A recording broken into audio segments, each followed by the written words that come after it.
Muito bem, galera, bora chegando para reagir a mais um corte aqui do canal SBT Esporte Rio, qual já quero estar deixando os créditos e pedindo também a você que ainda não é inscrito aqui no nosso canal, dá essa moral aí pra gente, se inscreva no canal, deixa o seu like, acione o sino das notificações.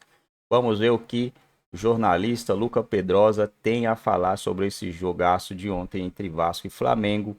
O Vasco que ficou um gostinho amargo aqui na garganta, né? O torcedor então nem se fala, sabendo que o Vasco criou as duas melhores oportunidades do jogo. Poderia ter saído com a vitória, mas a bola não entrou. Cara, contra o Flamengo tem uma parada estranha, né? Contra o Flamengo, o Vasco tem jogado bem os últimos dois jogos, só que a bola não entra. No último jogo, sem ser esse, Campeonato Brasileiro, foi castigado por uma bola que, vou falar para você, né? Golaço do Flamengo. E dessa vez, quase que o futebol puniu. O goleiro acabou defendendo um pênalti do Gabriel, né? Do Gabriel. Ninguém mais, ninguém menos do que do Gabriel. Vamos lá ver o que a imprensa tem a falar sobre esse jogaço de bola. No SBT, você vai assistir aos jogos aqui na tela do SBT, exclusividade na televisão aberta. E assim foi o jogo de ontem. O Vasco era o mandante. Então, nesse Vasco e Flamengo, Vini Casagrande e Lucas Pedrosa comentaram essa partida de forma brilhante. Meus amigos, como sempre, vocês arrasando. Eu fico super orgulhosa de Gostou vocês. da minha estreia? Amei, Vini Casagrande. Amei. Posso dizer que a minha primeira vez foi contigo, Pedro. Então você se deu bem. Ô, Lucas Pedrosa, vamos fazer o seguinte? Quero você falando do lado do Vasco, já eu venho com o Vene olhando o lado do Flamengo para essa partida. 0-0, ali teve um grande domínio, um amplo domínio do Flamengo no primeiro tempo, mas você olhou muito o lado do Vasco também. Foi o Vasco quebrando as ações do Flamengo. Queria que você falasse sobre isso, ô Pedrosa. Boa tarde, Fernanda. Boa tarde, Vene, galera de casa. Obrigado a todos pela audiência aqui no SBT. Foi muito legal ontem.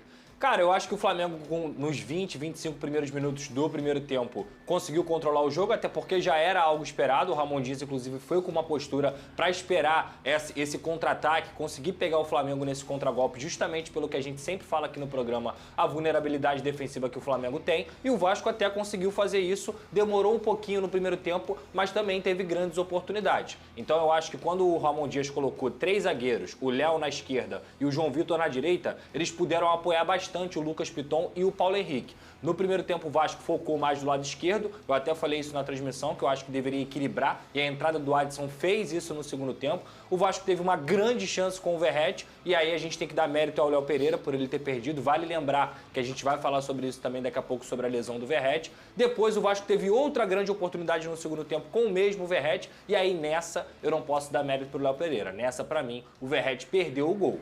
E aí, no segundo tempo, eu falei até na transmissão também de como o Flamengo estava ficando com a bola e que o Vasco precisava ter mais a bola, porque senão, alguma hora, os jogadores da qualidade que o Flamengo tem, eles iam conseguir encaixar uma jogada. E foi exatamente isso que o Arrascaeta fez. Conseguiu voltar lá na intermediária, pegou, driblou, tabelou e aí conseguiu sofrer o pênalti. A partir disso, o Léo Jardim brilhou, para mim o melhor jogador do Vasco dentro de campo, mas eu considero a partida do Vasco correta. A gente sabe que tem uma discrepância enorme entre os elencos, então o Vasco para mim fez um bom jogo, poderia ter saído vencedor do Maracanã e é isso que eu tenho a destacar. Eu vou falar aqui o que eu falei em off para vocês, que é a minha opinião, assim, é muito impressionante o futebol do Payet. Eu acho que o Payet muda o lugar do Vasco esportivamente, ele coloca o Vasco em outro lugar. O Payet é um jogador incrível.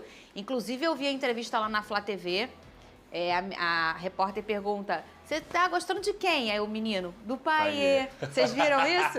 Ô, Vene Casagrande, agora eu quero que você olhe o lado do Flamengo nessa partida. Então, o Flamengo, de fato, assim, no primeiro tempo começou mandando o jogo, tendo a posse de bola, como já era de se esperar, o Flamengo tomando atitude, teve a maior posse de bola, só que não adianta você ter apenas a posse de bola, você tem que saber utilizar essa posse de bola. E o Flamengo estava errando muito no passe final. A gente pode ver o De La Cruz e a Arrascaeta, os dois se movimentando bastante. Eles já se conhecem há muito tempo, desde a seleção uruguaia, e estavam se movimentando, trocando muito passe, mas quando tentavam achar o Pedro, eles não conseguiam. Ou até achavam, mas o Pedro não conseguia fazer uma tabela de maneira correta. Acho que o Flamengo pecou ali no passe final. Só que foi um jogo que mostrou muito a parte defensiva do Flamengo, que é a parte mais fraca do Flamengo, é a parte frágil do Flamengo, e, sobretudo o lado direito. A gente falou ontem na transmissão que o Tite havia observado que o lado esquerdo do Vasco, com o cruzamento de Piton para o Verratti seria um ponto forte do Vasco. E foi o ponto forte, foi justamente isso que o técnico do Vasco tentou utilizar diante do Flamengo e de maneira correta, porque se a gente for parar e analisar o Wesley, é um jogador super ofensivo, e o Piton tirou proveito ali da parte defensiva do Wesley, que é algo que ele precisa evoluir, se a gente for parar e analisar o lateral direito, o Wesley. E ele precisa evoluir muito nisso. E quase que o Vasco tirou proveito. E a transição do Flamengo ao ataque, eu acho que o gramado atrapalhou, na minha opinião, foi algo que deixou a desejar. E também a recomposição defensiva, que eu acho que é o grande problema do Flamengo. Desde a temporada passada, tem sido, né, no começo dessa temporada, mas eu quero destacar a atuação do Léo Pereira. Que partida do zagueiro rubro-negro. Na minha opinião, o melhor em campo, não só pelo lado do Flamengo, mas se a gente pegar a atuação de todos os jogadores, jogou muita bola, ele tirou 2 gols, um impressionante, debaixo da trave, literalmente. Sim. O outro ali com o Verratti, que eu concordo com o Pedrosa, acho que o Verratti deu mole, mas querendo ou não, o Léo Pereira acabou salvando, mas não foi só isso que ele fez. Ele deu passe de 3 dedos, lançando o Bruno Henrique, deu passe na vertical, quebrando linha, algo que o Pulgar não fez. Acho que o Pulgar poderia ter apresentado um futebol melhor, e quando o Pulgar vai bem, o meio de campo do Flamengo automaticamente também vai bem. Mas foi um jogo que, se a gente for parar e analisar as circunstâncias, eu acho que o Vasco tem que comemorar de fato, porque o Vasco estava com um desfalque super importante, que é o Paulinho. Hoje no Vasco não tem ninguém que faça a função que o Paulinho faz. E também é um time ainda em processo de mudanças. Estava até conversando com o Pedrosa lá em São Paulo sobre isso, que eu acho que o elenco do Vasco em relação ao ano passado é até pior. O time não, o time titular não, mas o elenco em si eu acho até pior do que do ano passado. Ainda está em processo de mudanças. Então eu acho que o torcedor vascaíno de fato pode comemorar esse resultado, porque o Gabigol teve uma chance de fazer o gol ali no finalzinho de pênalti e acabou não aproveitando. Ô Lucas Pedrosa, eu falei do Payet, a importância dele em relação a esse time, mas eu queria que você me falasse sobre um outro personagem que é tão ou mais importante que o Payet, Pedrosa. Sem dúvida, e até para complementar o que o Vene falou, o Jair também saiu logo no início, né? Então o Vasco teve outro desfalque titular logo no início da partida. O Payet é o craque dentro de campo, Fernando. Ele é o cara que muda o patamar técnico do Gigante da Colina. Mas o verdadeiro craque do Vasco da Gama se chama Ramon Dias, junto com seu filho e sua comissão técnica, o Emiliano Dias. O Ramon Dias é um cara que consegue tirar a famosa frase, leite de pedra. É um cara que tem um elenco muito limitado à disposição, tem pouquíssimas peças à disposição no banco de reservas que possam mudar uma partida. E o meu medo ontem, inclusive, era justamente esse, que quando o Flamengo entrasse com Gabigol, Bruno Henrique, Luiz Araújo, o Vasco talvez não aguentasse a qualidade técnica vindo do banco, e mesmo assim o Ramon Dias conseguiu fazer uma partida de extrema competição. O Vasco poderia ter vencido o jogo, e eu não tenho dúvida que o maior problema do Ramon Dias hoje se chama material humano. A diretoria do Vasco tem que trabalhar para poder reforçar o elenco. A diretoria do Vasco tem que dar material humano para esse cara, porque ele é um dos melhores técnicos do Brasil e ele precisa de gente para poder fazer com que o jogo dele funcione. Ontem o Vasco poderia ter vencido o Flamengo, mas não tem material humano para ganhar esse tipo de jogo grande. E é por isso que eu lamento. O Vasco tem um grande craque no banco e precisa de mais gente no seu time principal. Pedrosa, você falando de reforço, acho que o jogo do Flamengo ontem contra o Vasco mostrou que o Flamengo precisa reforçar a lateral direita. Perfeito. Acho até que o Varela pode se tornar o titular absoluto da posição. Mas o Wesley, com todo respeito, ele tem muito a evoluir. Então ele cai muito, o lado direito do Flamengo cai muito quando é o Wesley que está ali. Repito, é um jogador que tem potencial, que pode evoluir, já foi procurado pelo Barcelona. Se foi procurado pelo Barcelona, não foi à toa, porque de fato é um jogador que tem muito potencial, mas hoje a discrepância quando ele está em campo é muito grande. Isso aí ficou nítido ontem. Então, acho que o Flamengo precisa sim olhar para a lateral direita. Não pode ter apenas o Varela, se ele viesse se tornar titular absoluto, e tendo apenas o Wesley. E o Mateuzinho, que é a terceira opção, o Matheus França, que estava até no banco, está muito próximo de ser vendido ao Corinthians. Então, de fato, ele não fica no Flamengo. Então, o Flamengo tem que reforçar a lateral direita. Ficou nítido isso aí ontem. E estamos falando de começo de temporada. E é um Vasco que foi o adversário mais difícil do Flamengo até o momento em 2024, mas é um Vasco que ainda nem está pronto. Então o Flamengo vai encarar muitos adversários bem mais difíceis pela frente em 2024. O Wesley tem muita qualidade, né? E a gente viu acontecer com o Wesley o que a gente não via há muito tempo no Flamengo, que é uma transição brusca da base para o profissional. Quando você tem uma necessidade de usar a sua base porque você não tem material humano, não tem verba, não tem nada, é o que a gente via muito no futebol carioca, que a gente ainda vê. Pega o moleque da base, ele tem que chegar, ele tem que resolver, porque só tem ele, não tem outra opção. Isso é um motor até do futebol carioca, só que isso está melhorando. E o Flamengo ele começou a fazer essa melhora. Há quanto tempo a gente não vê no time do Flamengo um menino que tem que entrar e tem que resolver porque não tem outra opção? Há muito tempo. Muito. A gente viu o último, talvez, o Paquetá, né? Há muito tempo. Vinícius Júnior. O Vinícius foi com pra resolver. cautela. O Vinícius, Paquetá foi cautela. O Renier foi com cautela. desafio... O Wesley não. Ou era o Wesley ou não tinha outra opção. Há muito tempo a gente não via isso. O grande Isso desafio atrapalha o hoje jogador. de jovens promessas, joias do Flamengo, é ficar no time profissional do Flamengo. Com certeza. O debate é, qual foi a última grande joia que conseguiu se manter no time profissional do Flamengo? João Gomes. E que logo depois acabou sendo vendido. Sim. O próprio Matheus França, que foi para o Crystal Palace, muita gente esperava que ele fosse render muito mais no time profissional. Mas eu acho que não foi culpa dele. Ele, quando entrava, de certa modo, até dava conta do recado. Só que hoje o time do Flamengo não dá muito espaço para isso. E a gente vê hoje um Vitor Hugo, que é pouco utilizado, que é um baita jogador também. A gente viu o Lázaro, que está indo até agora para o Palmeiras, Sim. que se destacou ali com o Dorival Júnior, jogando de falso 9, e logo depois acabou sendo vendido. Então hoje o time do Flamengo é muito difícil um jovem da base se destacar ali e se manter no time titular. E para piorar a vida do Wesley, ele pegou o Piton, né? O Piton é um monstro, gente. Que jogador absurdo. Eu já falei isso aqui, eu coloquei o Lucas Piton na minha seleção do Campeonato Brasileiro de 2023 e eu falo sem medo. Você pode ter sua preferência por um, por outro. O Lucas Piton, na minha visão, é o melhor lateral esquerdo do Brasil. O que esse cara cruza é brincadeira. E o Flamengo ele joga marcação. Irregular, joga né? demais. Se você parar e pensar, o Piton acertou todos os cruzamentos na cabeça do Verratti e era o Varela marcando o Verratti. Falar em Verratti, um Verratti jogando no sacrifício. Já o Pedrosa vai falar sobre isso. Eu quero falar com você, Vene. Ontem, depois do jogo, o Gabigol pediu para falar com o nosso repórter Flávio Vinick e justificou um pênalti perdido. Eu também quero saber depois dele se eles acharam que foi pênalti ou não. Cadê? Eu acho que ele foi super bem, eu também poderia ter batido um pouquinho mais forte, mas creio eu que foi um lance que ele pôde fazer muito bem. Fiquei feliz por ter entrado mais tempo, por ter criado chances de gol. É só apenas o começo, Tem muitos jogos pela frente. Espera cair. O Léo Jardim não caiu. O Gabigol bateu mal? Bateu mal. Mas o Léo Jardim teve mérito de ter esperado. E tanto mérito que você vê, sabe o quê? Ele nem rebate a bola. Ele vai firme na bola. Ele segura a bola. Então tem muito mérito também do goleiro. Agora, tem como pôr na tela aqui? Todo mundo achou pênalti, que não é achar, né? Isso não é interpretação. O pênalti foi. Mas eu vi umas imagens, olha, tem um contato antes na bola. É porque o João Vitor toca na bola antes, né? Eu vi essa imagem. A gente vai colocar aqui na tela. Você achou que foi pênalti, Pedrosa? Achei. Apesar do toque, o toque não anula o fato dele ter calçado o Arrascaeta. Acho que foi muito mais mérito do Arrascaeta. O João Vitor fez uma grande partida. Eu não acho esse lance discutível. Ai, meu Deus. Aí, ó. Na verdade, eu vou ser muito honesto. Pra mim, o clássico, você pode discutir uma coisa ali, outra aqui, mas eu não vi nada grave em relação à arbitragem. Achei bem normal. apitado. Você achou que foi pênalti? Lembrando que foi um lance em cima da linha. E quando é em cima da linha é pênalti, tá? Isso já tá provado. Não é você achar ou não. Foi em cima da linha. O Venezia achou que foi pênalti? Na hora da transmissão eu fiquei até com essa dúvida, se em cima da linha é considerado pênalti, porque eu achei em cima da linha e a Nadine Baixo explicou muito bem lá na transmissão que em cima da linha é pênalti. Eu achei pênalti, mas eu quero destacar não esse lance aí. Eu quero destacar o lance todo do Arrascaeta, porque ele vai lá atrás, pegar a bola, pedir a bola, ele faz toda a jogada e vai até a área do Vasco e é derrubado. Baita jogada do Arrascaeta, que fez uma boa partida ontem. Por milésimos de segundo esse lance não é fora da grande área, né? Mas foi até pro vascaíno, depois que a história passa, foi até importante, porque dá uma grande moral para um goleiro que já estava merecendo.